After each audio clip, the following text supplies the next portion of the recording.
This is the story of Daniel Hartwell and his wife, Claire Hartwell. They had been married for 11 years, long enough that silence between them no longer felt like rest. Daniel was the kind of man who expressed love through presence, through small, consistent gestures, through showing up. Claire had once called that quality his finest, and later, without ever saying so directly, came to find it suffocating. What grew between them wasn't hatred, it was the quieter, more corrosive thing, indifference dressed as familiarity. Daniel had noticed the drift before he found the proof, and when he finally found it, he did not rage. He went to a jewelry store, chose something careful and deliberate, and wrapped it beautifully. He decided he wanted to understand her fully, clearly, one last time before he let her go. The table was set the way Claire always preferred it, candles low, plate centered, the kind of arrangement that looked effortless but wasn't. Daniel had come home early, which was unusual enough that she looked up from her phone with something between surprise and mild irritation when she heard his key in the lock. "You're early," she said, "managed to leave by 6." He set his bag down near the door, the way she'd asked him to stop doing for 3 years. He still hadn't broken the habit. "Something smells good. Pasta. Nothing special." It was, actually. She'd made the lemon butter sauce he liked, the one that required real effort and a specific kind of patience. He didn't mention it. He'd learned that pointing out her small kindnesses sometimes embarrassed her, and embarrassment in Claire curdled quickly into resentment. They ate with the television off, which had become their version of connection. Silence shared voluntarily, or so Daniel had long told himself. He watched her eat, the particular way she broke her bread, always from the corner, always in pieces small enough to seem restrained, and he felt the familiar ache of loving someone you could no longer fully read. "How was your day?" she asked, not looking up. "Long. Yours?" "Fine. Met Sasha for coffee." Sasha. He noted that, not because the name was alarming on its own, but because it was the third time this week Claire had mentioned Sasha, and Daniel had met Sasha exactly once at a work function 2 years ago, and had been left with the impression of someone who laughed too loudly at their own observations. Claire had called her exhausting on the drive home that night. Interesting, how friendships could quietly rearrange themselves. "You two have been spending a lot of time together," he said. Neutral. Genuinely neutral. He was practiced at this now. "She's going through something. I'm just being a good friend." Claire finally looked at him, and there was a steadiness in her expression that he recognized as rehearsed. Not lying exactly, more like a version of the truth she'd edited for consumption. "That's kind of you." She smiled, and it was real enough. That was the thing about Claire. Her warmth was genuine even when her honesty wasn't. She was not a cold woman. She was a complicated one. After dinner, she took their plates to the sink while Daniel poured the last of the wine. He sat watching her move through their kitchen, the kitchen they'd chosen together, the countertops she'd picked out, the herb garden on the windowsill she'd started and he quietly maintained after she lost interest. And he thought about how a life could be beautiful and broken at the same time. Not dramatically broken, just quietly, incrementally fractured, the way old tile develops hairline cracks from years of ordinary pressure. He had found the messages 3 weeks ago. He hadn't gone looking. That was the part he kept returning to. He picked up her phone to show her a photograph he'd taken of them at her cousin's wedding. A good one? Candid. Her head tipped back in real laughter, and the screen had been opened to something he wasn't meant to see. He'd read enough in 10 seconds to understand the shape of it. He'd set the phone down. He'd handed her the photograph. He'd said nothing. In the week since, he'd moved through their life with extraordinary care, present, attentive, entirely himself, while privately assembling a clearer picture of what their marriage had become. He wasn't punishing her with his silence. He was grieving. There is a kind of grief that looks, from the outside, indistinguishable from contentment. That evening, washing the wine glass he'd been holding too long, Daniel made a decision. Not about leaving. He'd already made that decision, quietly, in the parking garage outside his office building. On the afternoon he'd confirmed what he suspected. The decision he made now was smaller and more deliberate. He would give her something. A gift. Chosen with great care. He wanted to see who she was when she thought she was still safe. The gift sat in his desk drawer for 6 days before he brought it home. In those 6 days, Daniel moved through the architecture of their shared life with the particular attentiveness of someone memorizing a place they are about to leave. He noticed things he'd stopped noticing: the coffee mug she kept on the left side of the cabinet, always; the small cactus on the bathroom shelf she'd named Arthur without any irony; the way she slept with one hand open and one hand closed, as though even unconsciously she was both offering and withholding something. He also, in those 6 days, had reason to confirm 2 more things. The first was that the man's name was Marcus Lead. He was a consultant at the firm Claire had worked with on a project the previous spring. He was 41, recently separated, the kind of person who moved through the world with the specific confidence of someone who had never been told no by anyone he found interesting. Daniel did not hate him. He found that surprising and then found it clarifying. What he felt toward Marcus Lead was closer to recognition, not sympathy. Just the recognition that people like Marcus Lead exist, and that they move most easily through marriages like Daniel's had become, not broken, just unlocked. The second thing he confirmed was that Claire did not appear to feel guilty, not in the way guilt usually manifests: distraction, overcompensation, the particular tenderness of someone who is trying to repay a debt the other person doesn't know exists. She was, if anything, slightly lighter than she'd been in months. There was a looseness in her laughter, a new ease in her movements. She bought new shoes. She started leaving her hair down more often. He watched all of this carefully, from a careful distance, while appearing entirely close. On Thursday, she came home later than usual and found him on the couch reading. "You eat?" she asked, dropping her keys in the ceramic bowl by the door. "Made soup. There's some in the pot. I already ate." She sat beside him without preamble, legs folded beneath her, reaching for his book to read the title. "The Sea, the Sea." She made a small sound of approval. "I keep meaning to read that. I'll leave it for you when I'm done." A pause. The ease of old habit, the specific comfort of 2 people who had, whatever else was true, spent enough years together to occupy the same room without performing. "You seem," she started, then stopped. "What?" "I don't know. Settled. Lately." She tilted her head, genuinely observing him. "You seem settled." He met her eyes. "Do I? Like something resolved itself for you." She said it lightly, but there was a faint question underneath it. The trace of someone who had been, in some part of themselves, waiting for a reaction that hadn't come. "Maybe something did," he said. She studied him for a moment longer than was casual. He held her gaze evenly, without warmth or coldness, just presence. And something shifted almost imperceptibly across her expression. Then she reached over, took a section of his blanket, and pulled it across her own lap, and they sat in that strange, intimate quiet for the better part of an hour. He thought, "She is not a monster. She is a person who made choices, and the choices accumulated, and she told herself what she needed to tell herself. And at some point, the story she told herself became the one she preferred to the truth." He understood that. He didn't excuse it. He just understood it. The next day, he brought the gift home. It was a bracelet, white gold, elegant but not extravagant, a fine chain with a single small charm. The charm was what mattered.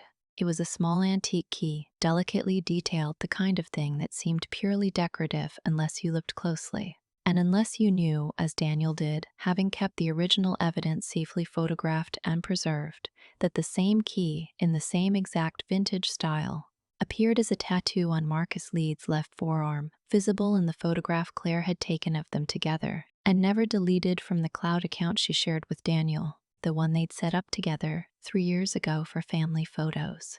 It was not a message exactly. It was a test, or perhaps more precisely, it was a mirror. He wanted to watch her receive it, hold it, react to it, watch the moment the shape of the key either meant nothing to her or meant everything. He placed it on her dinner plate that Saturday, wrapped in tissue inside a small craft paper box, ribbon simply tied. Claire came to the table still in the clothes she'd worn to the farmer's market. Linen trousers, a loose cream top, sunglasses pushed up into her hair. She looked well. She looked, in fact, like the version of herself from early in their marriage, loose-limbed and unhurried, a little sun on her cheeks. She saw the box immediately. "What's this?" "Open it," Daniel said. He was already seated, wine poured, plate served. His voice was easy. He had spent the afternoon practicing easy. She sat, set her bag aside, and picked up the box with the slight self-consciousness of a person who is pleased, but doesn't want to show it too directly. She unwrapped it neatly. She always unwrapped neatly, never tore paper, and lifted the lid. The bracelet lay against white tissue, the little key charm resting at the center. She lifted it, held it in the light. The reaction was small, and it was everything. It happened in her eyes first. A fractional widening, quickly smoothed. Then in her hands, a nearly imperceptible stillness, the way a person goes quiet inside when something unexpected lands. She turned the charm over once, slowly. Then she set it down and looked at him with a smile that was almost entirely convincing. "It's beautiful," she said. "You like it?" "I love it." She picked it up again, fastened it around her wrist with practiced ease, held her wrist up. "The key is sweet. Was there a reason for the key?" "I thought it suited you," he said. "You've always liked things that open." She laughed.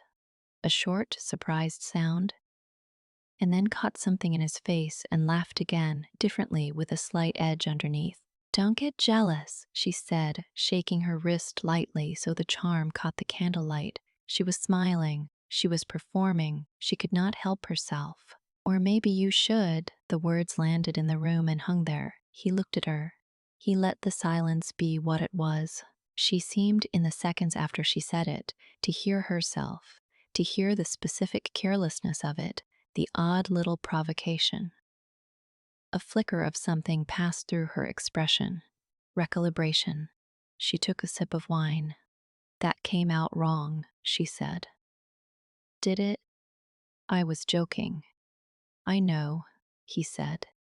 He said it kindly, which was somehow worse than anger would have been. There was nothing for her to push against. He picked up his fork. He took a bite. He asked her how the market had been, and she told him, and they finished dinner the way they always finished dinner. But later, while she was washing up, he watched her look at the bracelet once more. A quick, private glance, the kind you give something when you think no one is watching.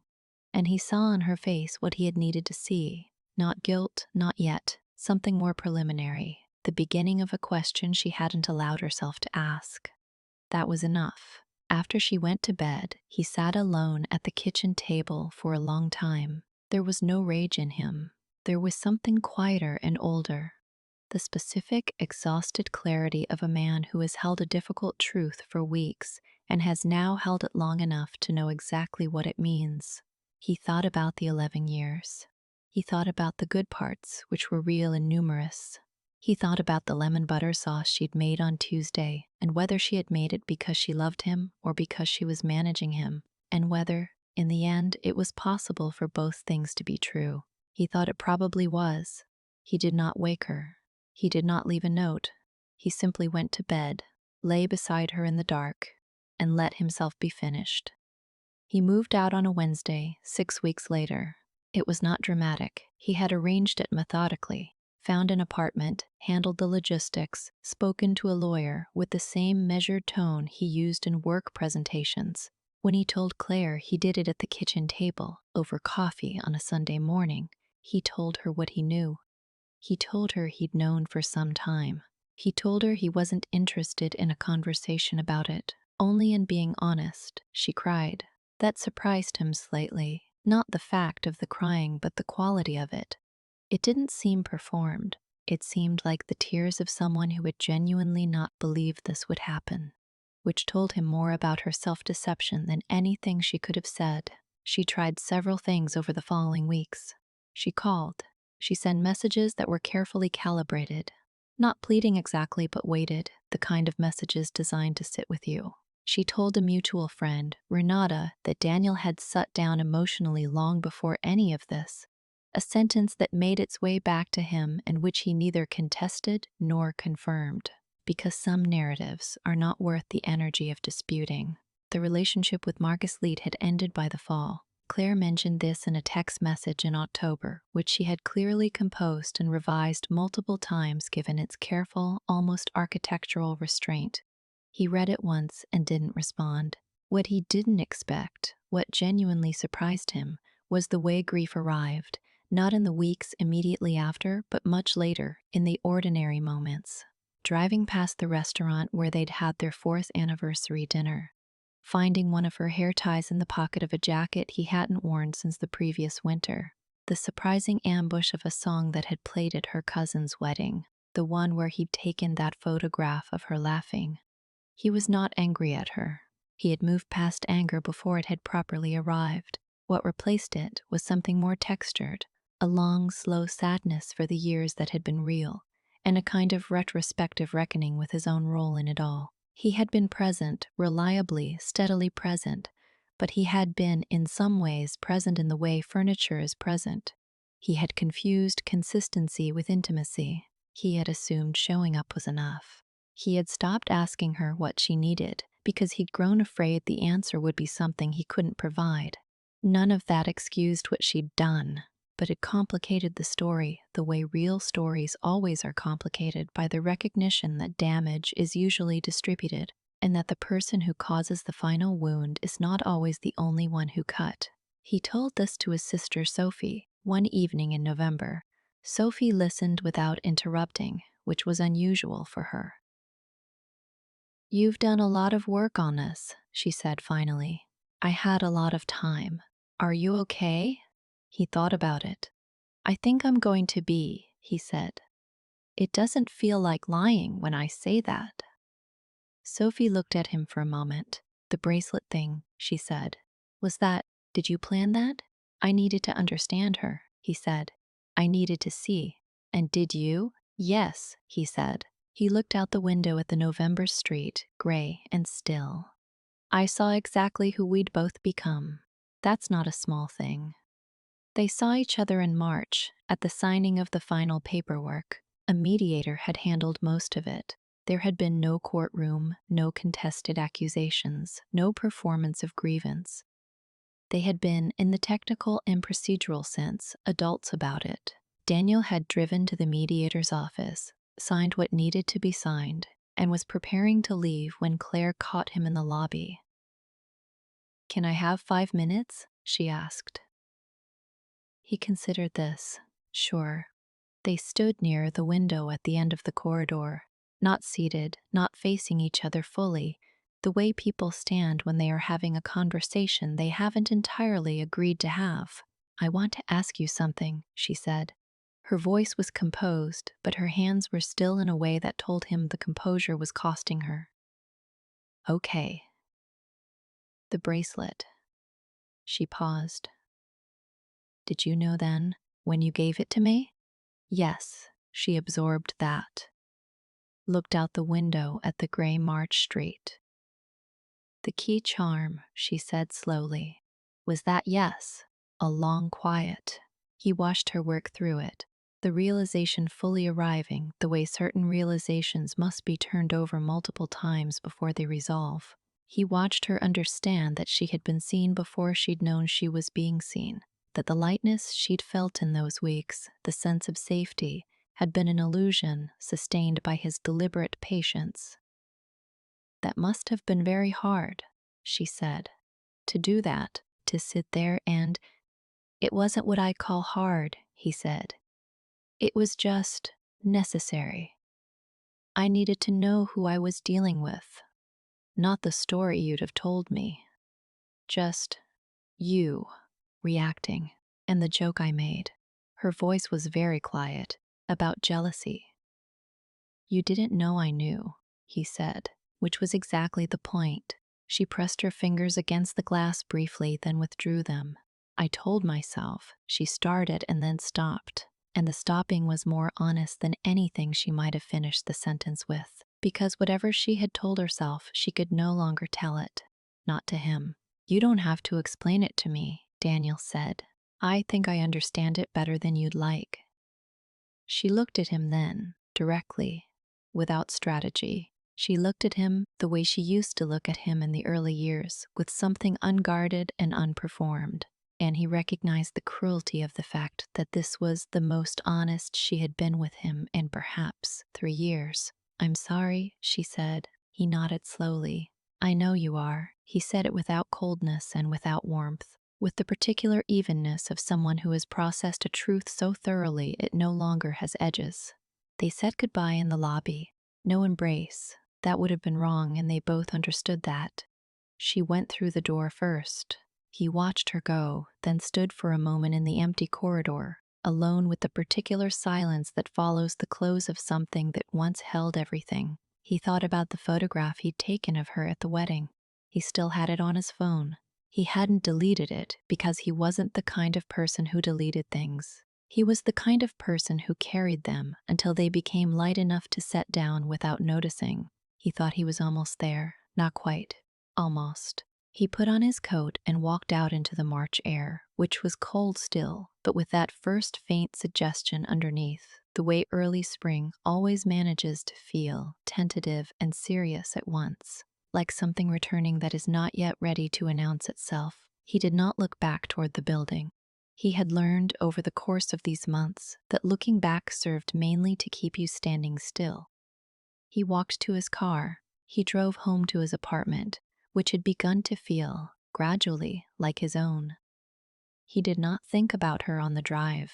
He thought about what he might cook for dinner, and whether he had olive oil, and whether he would call Sophie later, and whether the book on his nightstand was one he actually wanted to finish, or one he was simply not yet ready to abandon. These were small thoughts. He let them be small. Some losses do not announce themselves loudly when they finally close. They settle instead, the way a door settles into its frame in a quiet house, not slamming, not dramatic, simply finding the place it always was meant to rest. He had been, in the end, a man who paid attention. The tragedy was not that attention had failed him. The tragedy was that it had been the one quality Claire had needed him to stop. He had never been able to do that. He didn't think he ever would be. He made peace with that somewhere on the drive home, in the particular unremarkable way that real peace always arrives. Not as resolution, not as victory, but as the simple, quiet recognition that you are still here, and that being still here is, against everything, enough.